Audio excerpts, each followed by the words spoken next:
Excuse me, do you have a Band-Aid? Because I scraped my knee falling for you.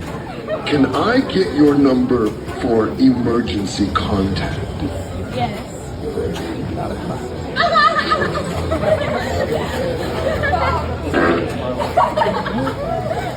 Hi, welcome to another episode of ColdFusion. As far as technology goes, artificial intelligence is currently at the center of conversation.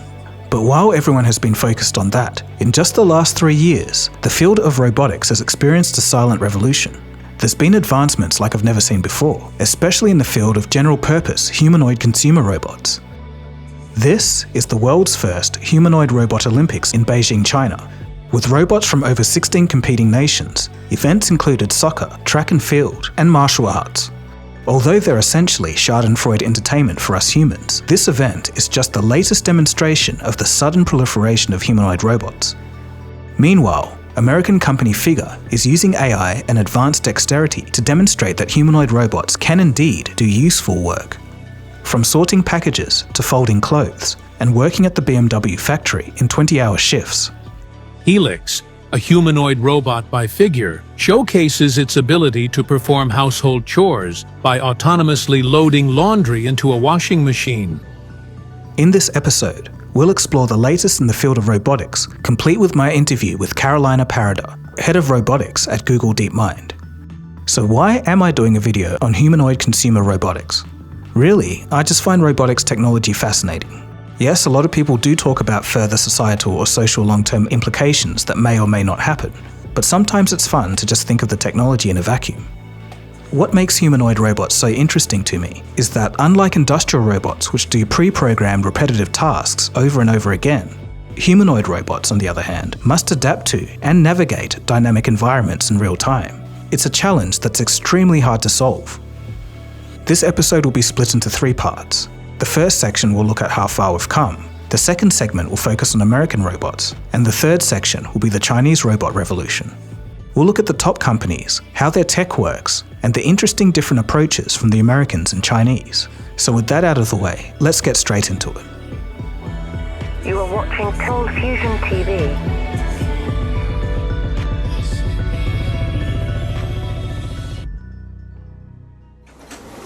I think you'll agree that Arok is amazingly lifelike in appearance. Arok is 6 feet 8 inches tall, weighs 275 pounds, and even has a small vocabulary. As many watchers of this channel would know, I've done a few videos on the state of the art of robotics since 2018, and we've come a long way in just the past 10 years. These are some robot finalists from the DARPA Challenge in 2015. They were slow, unstable, and cost an arm and a leg, sometimes up to $500,000. They were mostly bespoke designs from researchers. It's easy to design a robot that can handle a specific task. There's police bots for bomb disposal and things like that. Where we aren't is general purpose robots that can do a lot of things really well. Back then, getting a human robot to even walk was ridiculously hard, and for obvious reasons, the consumer robot market didn't even exist. In fact, it was a futuristic but distant dream. Now, today, for under $6,000, you can pick up this humanoid robot that can do acrobatics. Sure, it's a bit wobbly, but come on, you got to admit that it's a feat to mass produce this. The robot is called the R1, and it was released by the Chinese company Unitree a few months ago. Many of you may not have heard of this robot or its company, and it is robots like this that showcase that the price drop in the lower end of humanoid robots has largely gone unnoticed. But if you're looking for something more capable, you can look towards Tesla's Optimus platform. When it launches, whenever that may be, it's said to be aiming for a cost of less than $20,000, but some estimates believe that it'll be closer to $60,000 based on the bill of materials. So why are these companies doing this? Well, one reason is that the global humanoid robot market is projected to reach $38 billion by 2035. So there's potentially a lot up for grabs. But wait, have you ever stopped to wonder, why are humanoid robots suddenly everywhere? Well, the timing of this explosion in popularity of both humanoid robots and generative AI isn't just a coincidence. Think about it. Generative AI systems can see and recognize objects, images, text, or video, and even understand spoken natural language. We call this multimodality. Using the robot's cameras and microphones, in combination with LLMs, we can then get a crude approximation of human intelligence, or at least the mimicking of it anyway. This helps the robots see and understand their environment better than has ever been possible before. So we all know generative AI systems may get some things wrong when you're trying to extract precise information from a query, but for robotics, it's good enough, and it's been key in making the concept of humanoid robots drastically more feasible. Robot foundation models built on transformer neural networks, combined with the generative AI revolution, allows robots to perform with a lower failure rate, even though real-world training data is scarce. We'll get to how that's done a bit more when we talk about America's efforts in the consumer robot space. But now, as we move along in our journey, if we turn our attention to the state-of-the-art that's produced at scale, that would have to be Figure 02's robot, with 100,000 robots planned to ship in the next 4 years. And don't worry, we'll get to Boston Dynamics later. But the thing is, their robots really aren't for sale, at least in mass production numbers. Okay, so although I've done a video on Figure before, let's briefly zoom in here to just understand what the state of the art is. The first of the American robots is Figure 02. This robot can recognize and respond to natural language to carry out actions. Its joints are powered by custom motors, giving the ability to carry up to 25 kilograms or 55 pounds. Each hand features 16 degrees of freedom, and each finger has integrated motors and sensors. It features 6 onboard cameras for 3D perception and environment mapping. It of course has speakers and microphones. And Figure 02 has a 360-degree field of view, and that's thanks to cameras in its head, torso, and back. And if you're wondering about a rough release date, CEO Brett Adcock said in a podcast, quote, "Within the next 3 years, we'll definitely have robots piloting at homes," end quote. Figure 02's brain was powered by OpenAI, but the company switched to an in-house AI in 2025. Now, Figure's robots are powered by the Helix system, a system that they're calling a Vision Action Model, or VLA. VLA is a proprietary system which combines visual perception, language comprehension, and motor control into one. This means that it can understand scenes, natural language instructions, and translate this data into real-time continuous robot actions. Each robot has 2 GPUs with 2 systems. System number 2 plans tasks at about 8 operations per second, while System 1 executes them at 200 operations per second. The company claims that each robot should be able to pick up nearly any small household object, even if it hasn't seen it before. The AI brain, Helix, was trained on 500 hours of robot teleoperation episodes, each paired with auto-generated text descriptions. For those who aren't aware, teleoperation is basically when a human controls a robot. The pairing of the text descriptions with the teleoperated video allows the robot to link language instructions with the right robot actions. As for walking, Figure employed reinforcement learning in simulated environments, training thousands of virtual robots to walk naturally. On board are NVIDIA RTX-based GPU modules with 3 times more AI computing capability than Figure 01. The battery runtime is about 5 hours per charge. In recent demos, Figure 02 loaded towels, crouched to load a washing machine, and more. And this was a blatant showcase of early domestic competence. Interesting.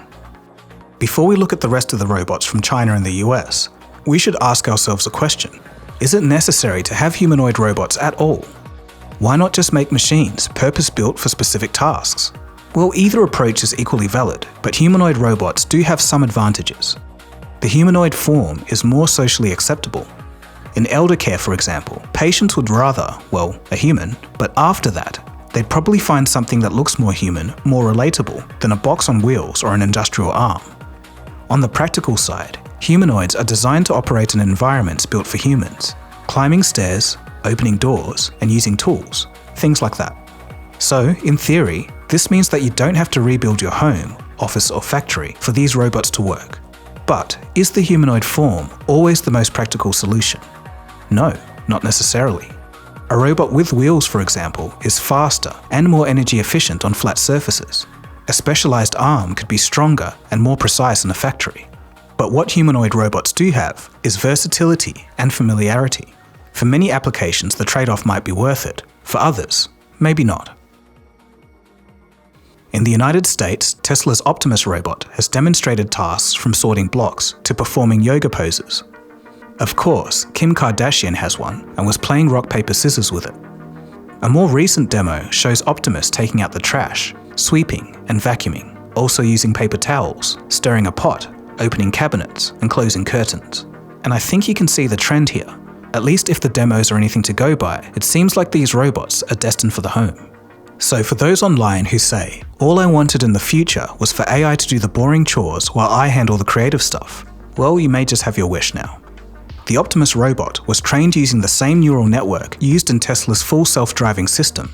It was also trained on first-person videos of humans performing these actions. Tesla employs a simulation-based learning approach, referring to this as, quote, digital dreams. And this gives the advantage of training Optimus exclusively in virtual environments, generating a massive amount of training data without any physical wear.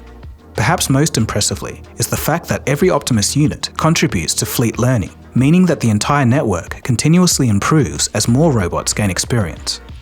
Interestingly, during the training process, Tesla employees wearing motion capture suits perform tasks such as walking, lifting weights, and manipulating objects, all for the purpose of humanizing training data. Over 50 operators have contributed hundreds of hours of mimic data, essential for robot learning. Currently, inside the bot are AMD and NVIDIA GPUs, but Tesla is aiming to develop its own in-house AI5 and AI6 chips.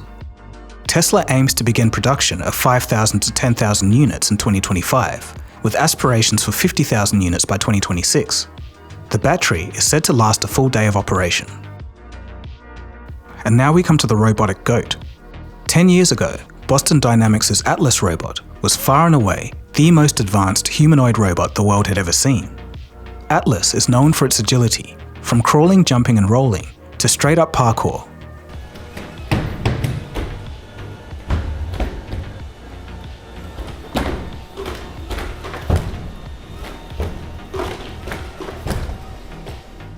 In 2024, in the wake of increasing competition, the company switched Atlas's actuators from hydraulics to fully electric. On board, there's 3 AI models spread across 3 local computers. Now with improved 3D vision and NVIDIA Jetson and Isaac GR00T hardware for real-time AI model execution, let's check out what Atlas is capable of now.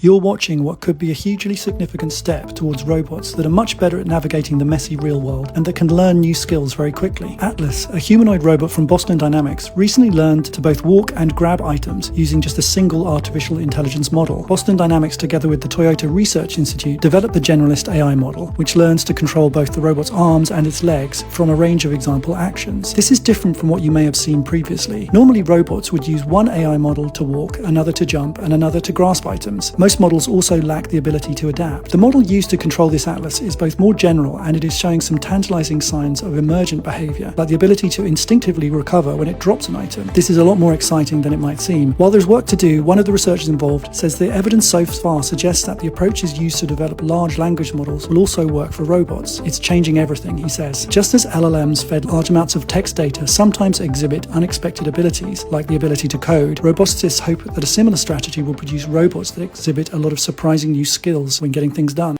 In August of 2025, Boston Dynamics revealed their latest intelligence efforts.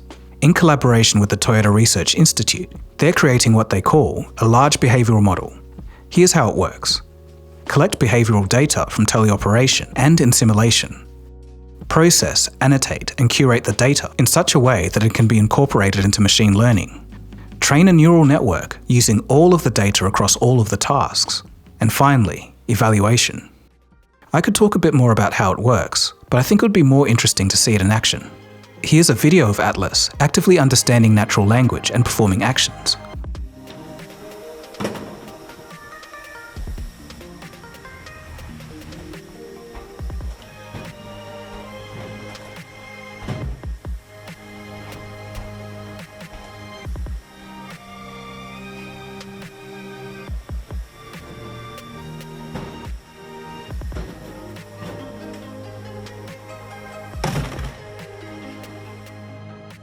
It can also fold chairs, tie a rope, or stack cubes.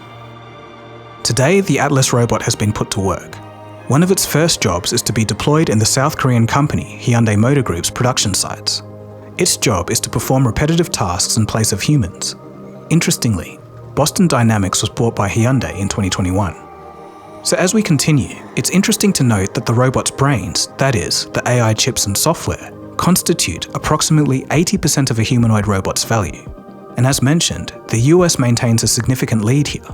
But the AI component of this also gives rise to something interesting. Google's AI, Gemini, has been plopped into robotics hardware systems, and somehow it works with very little tuning. I went and saw it myself at Google's I/O event earlier this year.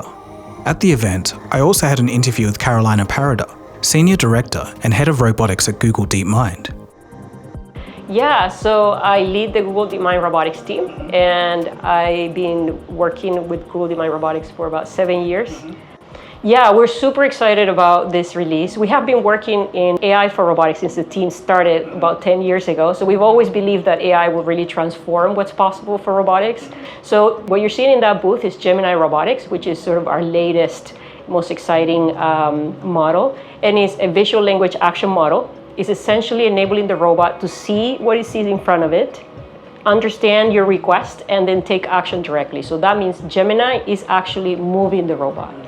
And what's cool about that is that you can then take all of that multimodal intelligence that is already there and just simply extend it to a new language of actions in this case. I will say we've always believed in this mode of having AI just understand the world and transfer that into actions, but we were not really seeing signs of life until maybe around 3 years ago.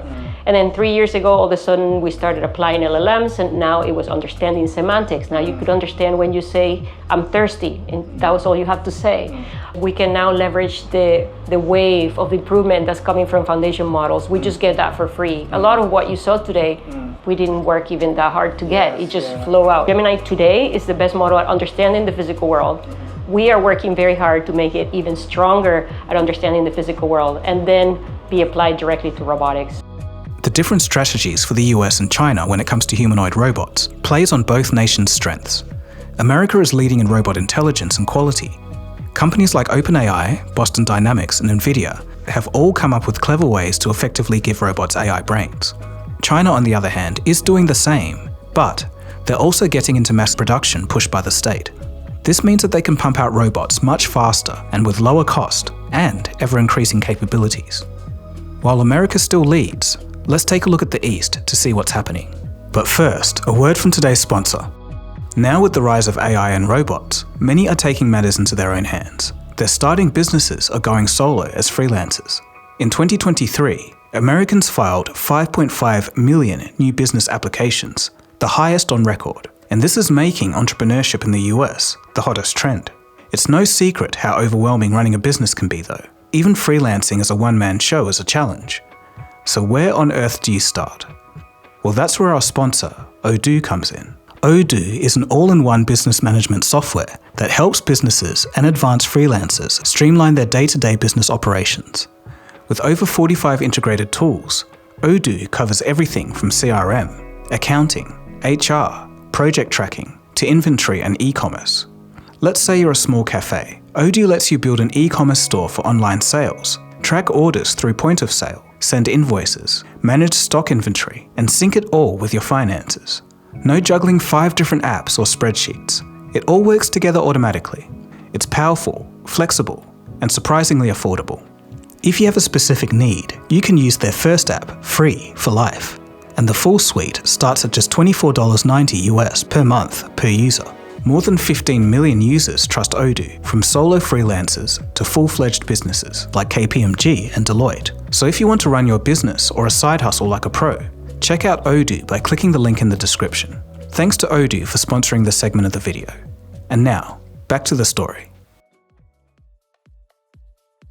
While America leads in software, innovation and capabilities, China is going for scale and cost effectiveness. From the iPhone to electric cars, over the past 20 years, the country in the Far East has gained the capacity to make advanced hardware at rapid scale. As the, quote, world's factory, China already benefits from a vast supply chain and streamlined production. The country has been the world's largest industrial robot maker for years, with sales reaching 90,000 units as far back as 2016, and accounted for 30% of the global market that year, so they were more than prepared when it came to the humanoid robot boom. The International Federation of Robotics reported that over half of all robots sold globally in 2023 were made in China, and that number has surely grown since. The total value of humanoid robots produced in China is expected to reach approximately $616 million US this year. It seems that in China, most robots are being used for entertainment purposes. Some do work, and one can even change its own battery. But as for the entertainment bots, you can't deny that it's pretty fun to watch. From robot boxing matches, to a robot soccer league, to a robot Olympics. In a technical sense, these robots may not be as impressive as the cutting edge, but here's the thing, they're ubiquitous. There's videos of children in China playing with their humanoid robots, and no one bats an eyelid anymore. Chinese robotics firms like Unitree, Agibot, Galbot, Engine AI, and Liju Robotics are using China's growth in manufacturing to their advantage. These companies are popping up everywhere. Engine AI's PM01 performs front flips, while the SE01 walks remarkably like a human. Robot Extra's Xbot L famously climbed the Great Wall of China. There's way too many Chinese companies to go into detail about each one, so let's just focus on the most popular. Unitree's G1 model displays impressive balance, can do martial arts, and dance. They're the most viral robots at the moment due to their relatively low cost. The G1 can walk, run at speeds reaching 7 km an hour, jump, climb stairs, and even fold for easy transport. Though this reviewer laments that even though its movements are impressive, it can't really do anything useful. It's likely because he got the cheapest version, but it's also because the G1 is more of a research and development platform. It's not really consumer ready just yet. And on the other hand, the American robots aren't in the hands of everyday people, so we could be equally disappointed when the time comes for their release. The G1 is mostly remote controlled to execute pre-programmed actions. Like its American counterparts, the G1 learns both from demonstration and reinforcement learning, and this enables it to refine its balance and movements over time. As for the physical brain, most of the grunt comes from NVIDIA Jensen Origin modules. This enables the G1 to handle real-time AI perception processing. The 9000 mAh battery will give you about 2 hours of operation. When programmed by professionals, the G1 has been used in factories for tasks like assembly. Also, it's been demonstrated in medical settings via remote control. Units like the UncleBot have gained viral attention for its human-like behaviors. As for a less fun use, in Indonesia, they're being used to fight crime. Kind of. So moving forward, an advantage that these companies have over US firms is massive state subsidization. For example, in January of 2024, the city of Beijing launched a $1.4 billion state-backed robotics fund. In July, Shanghai also announced a $1.4 billion fund specifically for humanoid robots. You can easily see how that kind of money can give a bunch of companies a head start. China's strategic manufacturing has led to a flood of robot patent filings. 5,688 patents compared to the US's 1,483 over 5 years. And China as a whole is taking robotics seriously. Part of the Made in China 2025 policy aims to increase global market share of Chinese-made robots from 31% to 50%. Government initiatives like the Robot Industry Development Plan from 2016 to 2020 help establish the infrastructure and expertise now being leveraged for humanoid robot production. And this highlights the major difference between the US and China. In the US, capital investment in the private sector are leading the charge. It results in better quality, but slower time to market. China is just blasting robots out all over the place. So it's going to be interesting to see how this all plays out. And also, here's a question. If a functional humanoid robot got down to say $2,000 US, would you buy one? That day will come sooner than you think. Let me know in the comment section below. Hey guys, thanks so much for watching the whole way through this episode. It really does mean a lot, and thanks for your support over all these years. If you did enjoy this video, feel free to subscribe, and otherwise, that's about it from me. My name's Dagogo, I've been ColdFusion, and I'll catch you again soon for the next episode. Cheers. ColdFusion. It's new thinking.